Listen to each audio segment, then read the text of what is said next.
ধারাবাহিকভাবে মিলাদুন নবী মাস রবিউল আউয়াল, মাসটার নাম কি? মুহররম, সফর, রবিউল আউয়াল, রবিউস সানি, জামাদিউল আউয়াল, জামাদিউস সানি, রজব, শাবান, রমজান, শাওয়াল, জিলকদ, জিলহজ, 12 মাসের নাম। জেনে দেখো মনে রেখো আমি মুসলমান, জেনে দেখো মনে রেখো আমি মুসলমান।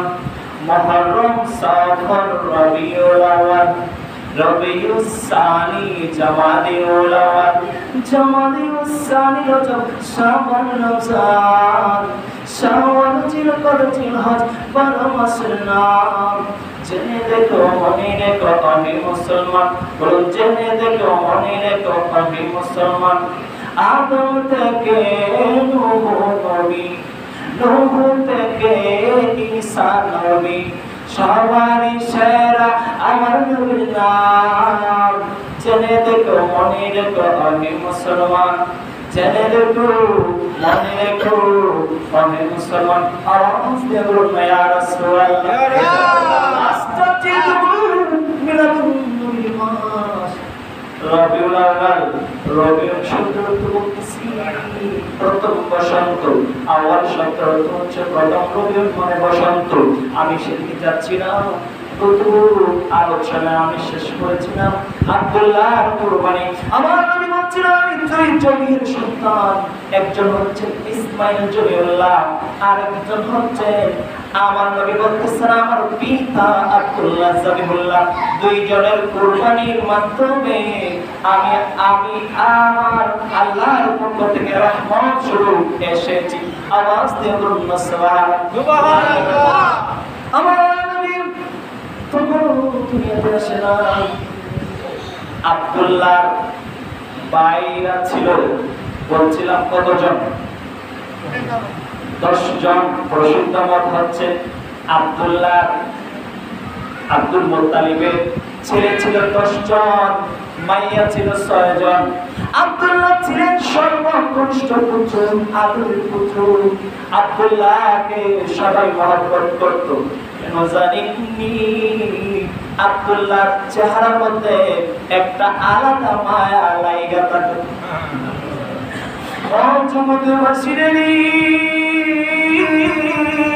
কি মায়া সেখানে লাগতো, কি মায়া সেখানের মধ্যে কাজ করতো।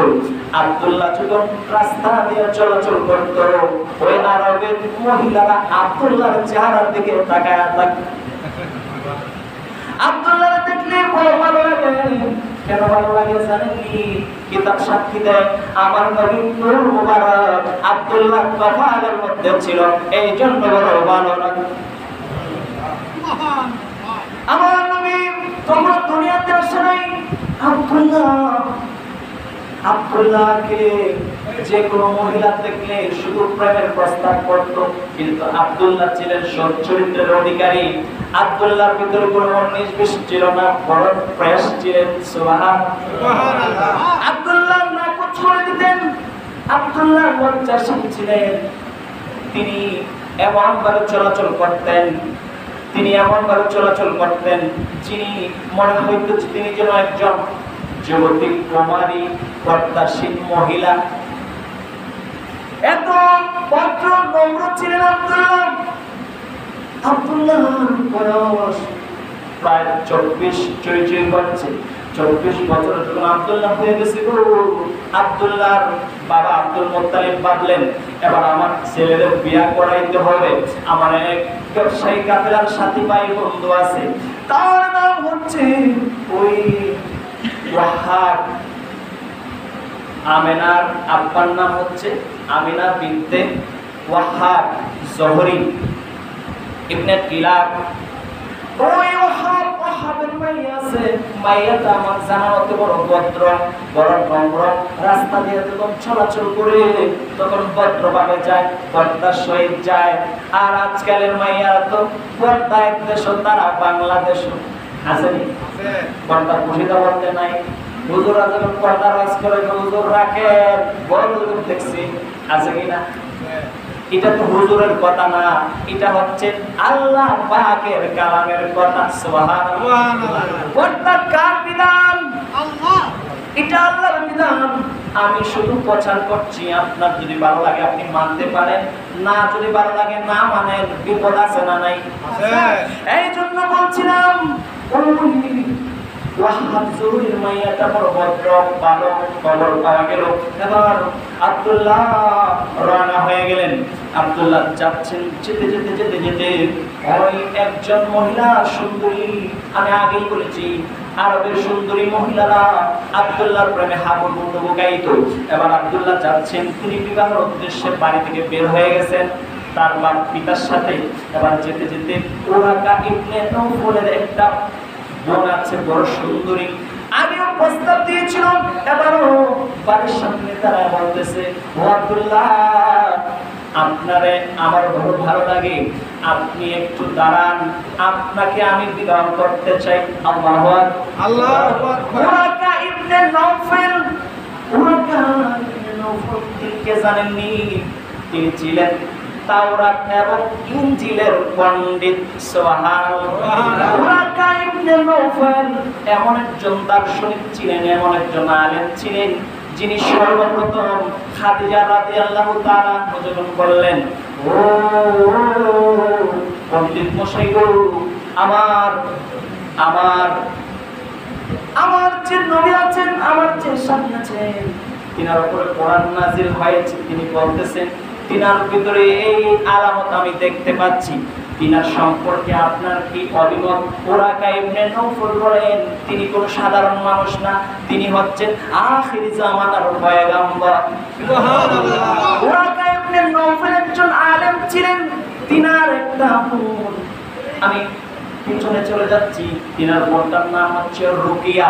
রুকিয়া এবার বলতেছে, আব্দুল্লাহ গো কোথায় যাবে, একটু দাঁড়াও, আমি তোমাকে বিবাহ করতে চাই। এবার আব্দুল্লাহ বললেন, না আমি আপনাকে পছন্দ করি না, আমি আপনাকে বিবাহ করতে পারবো না। এবার রুকিয়া বলতেছে, ও আব্দুল্লাহ রে কেন না করছো, আমি তোমারে আমাকে যদি তুমি বিবাহ করো, আমি তোমাকে বিনিময়ে 100 উট উপহার দেব। আল্লাহু আকবার। আব্দুল্লাহ প্রত্যাখ্যান করলেন, না আমি তোমার ভোট নেব না।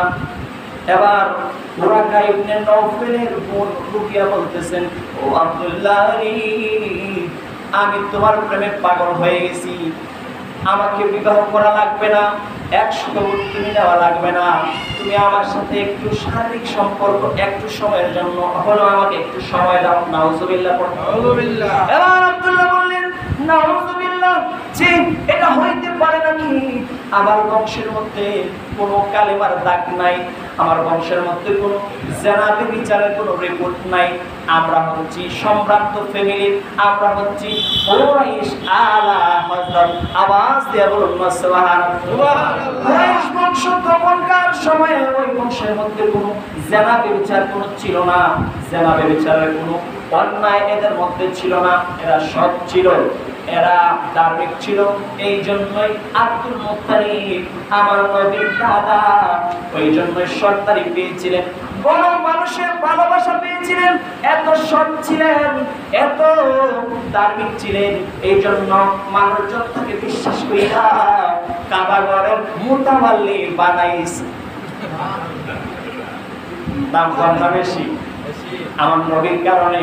এবার আব্দুল্লাহ তো না করে দিলেন, আব্দুল্লাহ চলে গেলেন ওনার পিতার সাথে বিবাহ করবেন আমেনা মদিনা শরীফ। মদিনা শরীফ যাচ্ছেন, যেতে যেতে যেতে যেতে কাঙ্ক্ষিত জায়গায় তিনি পৌঁছে গেলেন। যাওয়ার পরে তিনি আমেনার সাথে ওয়াহাব জুহরির মাইয়ার বিয়ে করলেন। বিয়ে করার পরে ওই সময় একটা প্রথা ছিল, আব্দুল্লাহর সাথে আব্দুল্লাহর পিতা ছিলেন Abdul Muttalib. Abdul Muttalib Amena চাচাতো বোন, ওনার নাম হচ্ছে ওয়ালা। ওয়ালা নামে একজন পাত্রী আছে, ওনাকে বাপ বলতে মিল্লা, বাপে বসে এক জায়গায় আর খোলায় বসে আরেক জায়গায়। আল্লাহু আকবার। এই জগতে যদি বাপ বলতে একসাথে বিয়া করে এলাকার বাইরে হইব কিনা? ওরে কাম সারা দেখো তার মেখায় চোখ কাঁদাইছে, করবে কিনা? কিন্তু সেই সময়ে এই ধরনের বিবাহকে খারাপ চোখে দেখা হইতো না। এই ধরনের সঠিকভাবে বিয়ে শাদীকে সবাই বাহবা দিত, কোনো খারাপ চোখে দেখতো না। যদিও আজকাল সমাজে আমরা বিবাহকে আমরা খারাপ মনে করি, বিবাহকে আমরা তেমন একটা ভালো চোখে দেখি না। যদি কোনো পুরুষের বয়স 60 হয় আর টাইম করে বিয়া করতো, কোলায় হয় সব তো বা আছে, এরকম তো দেখতেছি না, তা তো সব বলা না, কি হল সত্যি কি না? আমার কাছে অনেক মুরব্বী এমন আছেন, আমি খবর পেয়েছি যে হুজুর বড় কষ্ট হয়, একা একা আমার স্ত্রী মারা গিয়েছেন, আপনারা তো ওয়াচ করেন যে পুরুষের জন্য 4টা বিবাহ করা যায় যাচ্ছে। এখন আমার তো ব্যক্তিগত কাজকর্ম, আমার সেবা যত্ন খুদের বউরা তো করতে পারে না। একজন স্ত্রী যদি হইতো ভালো হইতো, কিন্তু খোলায় মানে না, আছে কি না? খুদের বউ মানে না, গার্জেনে এবং মানে না, কয় না আমরা যেমন আছেন এমনি তা করি, এমনি আমরা মানি দেওয়া হইব। এটা কিন্তু জুলুম, পুরুষের প্রতি জুলুম। আল্লাহ এর জন্য পুরুষের জন্য 4টা বিবাহের ব্যবস্থা করেছে। সুবহানাল্লাহ, সুবহানাল্লাহ আসতে কইলেন। এটা সুসংবাদ না দুঃসংবাদ? আওয়াজ করে বলেন না, সুসংবাদ না দুঃসংবাদ? সুবহানাল্লাহ। এই দেখছেন বিবাহের প্রয়োজন আছে, বোঝা গেছে আওয়াজে। আল্লাহ কত মেহেরবান, তিনি কত দয়াবান, বান্দার প্রয়োজন তিনি বুঝতে পেরেছেন। এই জন্য পুরুষের জন্য প্রয়োজনের তাগিদে 4টা বিবাহের ব্যবস্থা করেছেন। আমি সেদিকে যাচ্ছি না। আব্দুল্লাহ বিবাহ করেছেন আমেনাকে, আর অন্যদিকে আমেনার চাচাতো বোনকে বিবাহ করেছেন আব্দুল্লাহ পিতা আব্দুল মুত্তালিব, ওনাকে বিবাহ করেছেন। বাক্যতে মিল্লা এক জায়গায় সুন্দর বাড়ি গেছে গিল্লা। এবার তারা 3 দিন থাকলেন শ্বশুরালয়ে। তখনকার জামানা অনেক দূরে ছিল, দূরে যদি বিবাহ হইতো দাঁড়া হইতো তাহলে 3 দিন শ্বশুর বাড়ি থাকা লাগতো। এখন তো আর শ্বশুর বাড়ি কেউ থাকে না, যদি থাকে বেশি দিন। আর প্রথম দিকে কয়েক ঘর জামাই, ঘর জামাই, তার ঘর জামাই। যাই হোক, সেদিকে যাচ্ছি না, আপনারা ভালো জানেন। এবার আব্দুল্লাহ 3 দিন শ্বশুরালয়ে থাকার পরে তিনি ফিরতেছেন বাড়ির দিকে। আস্তে আস্তে আসতেছেন, ওই বাড়ির সামনে যখন আসলেন তিনি দেখতেছেন ওরাকা ইবনে নওফলের বোন রুকিয়া দাঁড়ায় রয়েছে। এবার পূর্বেকারের মতো আব্দুল্লাহকে দেখলে যেমন ভাবে ছুটে আসতো, বেকুলতা দেখাইতো, আব্দুল্লাহকে দেখলে অন্যান্য মহিলারা যেমন ভাবে ভালোবাসার প্রকাশ ঘটাইতো, এবার আব্দুল্লাহকে দেখতেছে ঠিকই, কিন্তু কেউ তারও আসে না। এবার আব্দুল্লাহ বলতেছে কি আশ্চর্য, কয়েকদিন আগে হতো আমার দেখলে মহিলারা দেখার জন্য এক নজর পাগল পাড়া হইতো, চুপি চুপি দেখতো, আমার কাছে আসতো, কথা বলতে চাইতো। এবার দেখি তারা আমার দিকে কোনো তাকায় না, ব্যাপার কি? এবার তিনি ওরা ইবনে নওফলের মুখে জিজ্ঞেস করতেছেন, আর কি তুমি তো পূর্বে আমারে ভালোবাসার প্রস্তাব করেছো, এবার থেকে তুমি কোনো কথা বলছো না। এবার রুকিয়া বলতেছে, ও আব্দুল্লাহ রে, পূর্বে তোমার মধ্যে যে একটা নূর আমি দেখতে পেয়েছি, তোমার মধ্যে যে একটা মহব্বত আমি দেখতে পেয়েছি, এখন 2-3 দিন যাওয়ার পরে সেই নূরটা তোমার মধ্যে নাই, তোমার চেহারার মধ্যে থেকে কোথায় যেন নূরটা হারায়া গেছে। কিতাব প্রমাণ করে আব্দুল্লাহর সাথে যখন আমিনার বিয়া হয়ে গেছে, ওই বিবাহের মাধ্যমে আব্দুল্লাহ থেকে স্থানান্তরিত হইয়া নূরটা মা আমিনার গর্ভের মধ্যে চলে গেছে। সুবহানাল্লাহ। নূর নবী এসেছেন, নূর নিয়ে এসেছেন, সেই নূরেতে সারা জাহান আলোকিত হয়েছে। আসসালাতু আসসালামু আলাইকা ইয়া রাসূলুল্লাহ, আসসালাতু আসসালামু আলাইকা ইয়া হাবিবাল্লাহ। সেই নূরের ঝলকে গিয়ে চাঁদ সূর্য পড়েছে, লক্ষ তারা সেই নূরেতে উদ্ভাসিত হয়েছে। তারা এসেছে মিটি মিটি জ্বলেছে কোরআন হাদিস খুলে দেখো তারই প্রমাণ রয়েছে আসসালাতু আসসালামু আলাইকা ইয়া রাসূলুল্লাহ আসসালাতু আসসালামু আলাইকা ইয়া হাবিবাল্লাহ নূর নবী এসেছেন নূর নিয়ে এসেছেন সেই নূরেতে সারা জাহান আলোকিত হয়েছে ওয়া মা আরসালনাকা ইল্লা রাহমাতান লিল আলামিন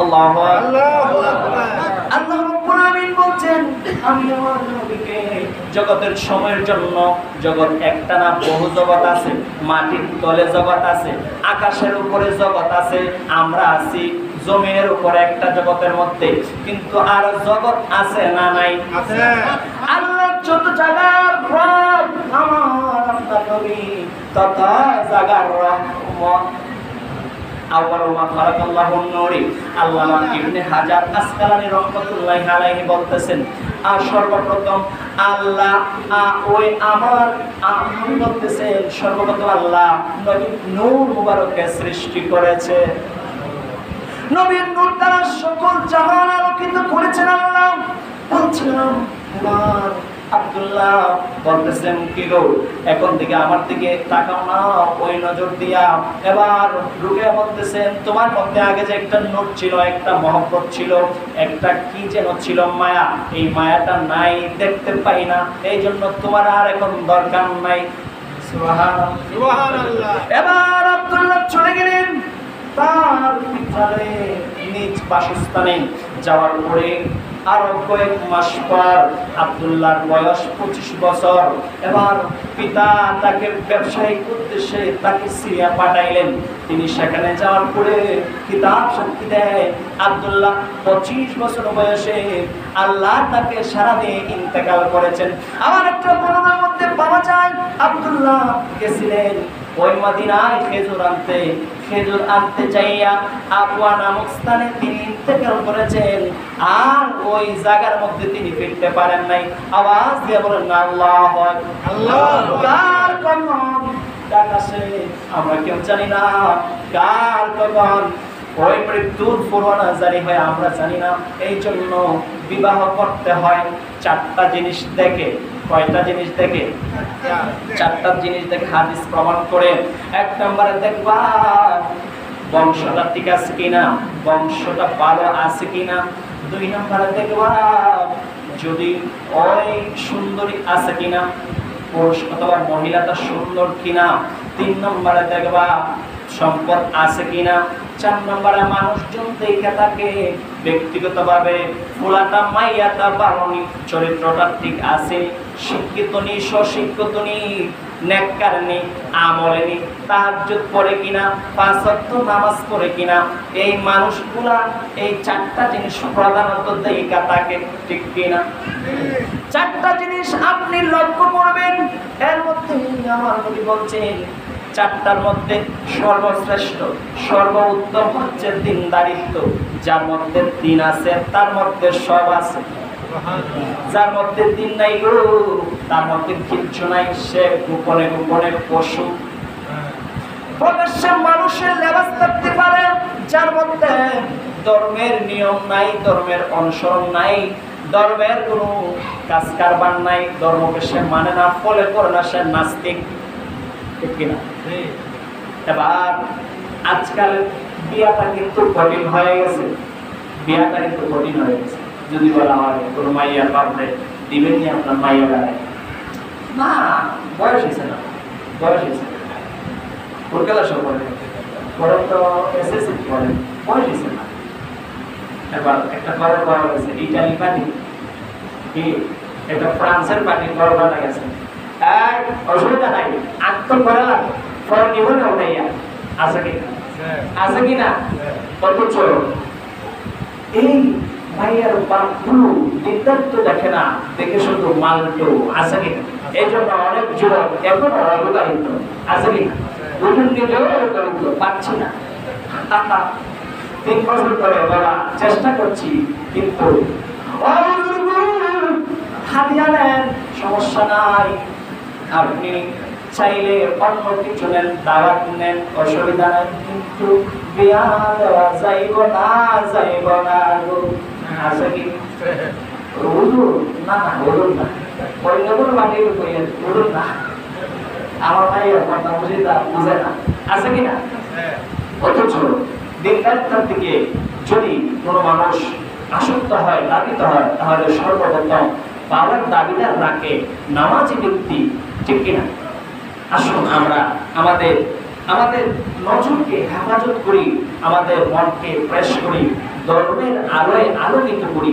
বলছিলাম যে এই কথাটা, যে আমার নবী পিতা কত নিষ্কলঙ্ক ছিলেন, তার মধ্যে কোনো কলঙ্কের দাগ ছিল না, সম্পর্ক ফেমিনিন ছিলেন।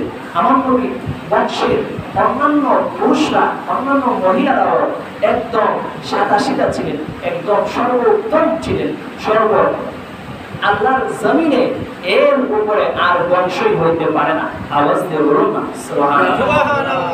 মিলাদুন নবীর সামনে আজকে হচ্ছে 9 তারিখ, তাহলে মিলাদুন নবী পড়ে আগামী সোমবার, ঠিক কিনা? আমার নবী এসেছেন কখন?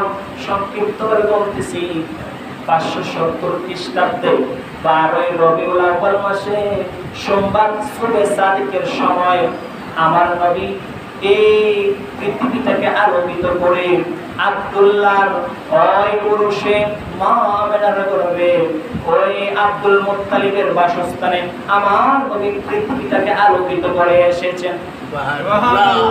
অনেকে বলেছেন 9 রবিউল আউয়াল এসেছেন, অনেকে বলেছেন 8 রবিউল আউয়াল আমার নবী দরবারে এসেছেন, কিন্তু প্রসিদ্ধ মত হচ্ছে 12 রবিউল আউয়াল। 12 রবিউল আউয়াল সোমবারের পরে আমরা বলছিলাম 12 রবিউল আউয়ালের মাহফিল করব। আর একটা মজার বিষয় হচ্ছে, ইয়া রাসূলুল্লাহ, ইয়া হাবিবাল্লাহ, কাতাদা রাদিয়াল্লাহু থেকে বর্ণিত, তিনি বলতেছেন, ইয়া রাসূলুল্লাহ, নবী গো, আপনাকে সোমবার রোজা রাখতে দেখেছি, আপনি প্রতি সোমবার রোজা রাখেন কেন? এবার আমার নবী বলতেছেন, ও সাহাবী, কেন সোমবার রোজা রাখি জানোনি? ইয়া রাসূলুল্লাহ, কেন রাখেন? আমার নবী বলতেছে, আমি সোমবার জন্মেছি, সোমবার আল্লাহ রাব্বুল আলামিন আমাকে পৃথিবীর মধ্যে পাঠিয়েছেন, এই জন্য আমি সর্বপ্রথম আমি নবী আমার মিলাদুন নবী পালন করি। সুবহানাল্লাহ। ইয়া রাসূলুল্লাহ, নবীজি, ও নবী গো, সোমবারের ফজিলত তো আপনি আরো বলেছেন। আমার নবী বলতেছেন, শুধু তাই নয়, আমি সোমবার দিন রোজা রাখি আরো এই জন্যই, কারণ সাপ্তাহিক 2টা দিন, সপ্তাহের মধ্যে 2-3টা দিন শ্রেষ্ঠ, একটা হচ্ছে সোমবার আর একটা হচ্ছে বৃহস্পতিবার। সোমবার আর বৃহস্পতিবার বান্দার আমলনামাগুলো এক জায়গায় কইরা আল্লাহর দরবারে জমা করা হয়। সুবহানাল্লাহ। আমার নবী বলতেছেন, ও সাহাবীরা, তোমরা জানি ওই সোমবার দিন আল্লাহ রাব্বুল আলামিনের পক্ষ থেকে আমার উপর কোরআনুল কারীম নাযিল করা হয়েছে। সুবহানাল্লাহ। এই জন্য মিলাদুন নবীর আশিক যারা সোমবারে রোজা রাখবেন তারা, ঠিক কিনা? মিলাদুন নবীর জন্য আপনি রাস্তাঘাট ব্লক করে দিলেন, বন্ধ করে দিলেন, পতাকা লইলেন হাতে, কিন্তু নামাজে মত নাই, আছে কিনা? পাবলিক, এই সমস্ত পাবলিক দিয়া মিলাদুন নবীর হক আদায় হয় না। মিলাদুন নবীর আশিক যদি আপনি হয়ে থাকেন, আমিও মিলাদুন নবীর আশিক, মিলাদুন নবীর আশিক আপনিও আমিও, তাহলে কিভাবে আপনি প্রমাণ করবেন? আসুন 5 ওয়াক্ত নামাজ পড়বেন, আল্লাহর হুকুম পালন করবেন, রাস্তা থেকে কষ্টদায়ক বস্তু সরায়া ফেলবেন।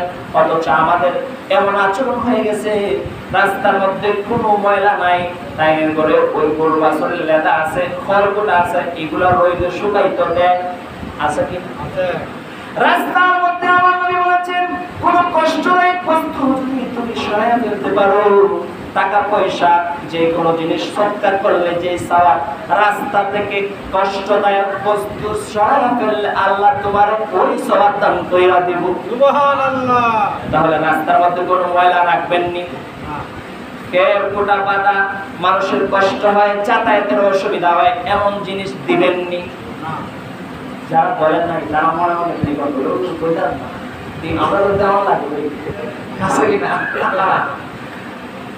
জি জি হ্যাঁ মিলাদুন নবীর জন্য আমরা বলছিলাম গত শুক্রবার মিলাদুন নবীর জন্য বলছিলাম যে কে কে আপনারা দেখেন অনেকে বলছেন আনছেননি সাজা করবে আনছেননি বুঝি না আনছেন কিনা যারা আনছেন দিয়ে দেন আর নতুন করে যারা দিতে চান বলেন সংক্ষিপ্তভাবে আপনার জন্য আপনাদের জন্য দোয়া করা হবে আল্লাহ যেন আমাদের সকলের মিলাদুন নবীর আরেকটু আগান না মিলাদুন নবীর আয়োজনকে কবুল করুন সকলে বলুন আমিন আমিন কি নাম ছিল ওমর কি জলিল আয় রব্বুল আমিন বানাদের দিনে আপনি রহমত দিয়া লালার লি জলিল তিনি মেম্বার সাহেব দিলেন 500 টাকা আওয়াজ দিয়ে বলেন আল্লাহু আকবার রফিক সাহেব ইনুসকা দিলেন 50 টাকা রফিক সাহেব দিলেন 500 টাকা সকলে বলেন মারহাবা আর চিৎকার করে বলেন মারহাবা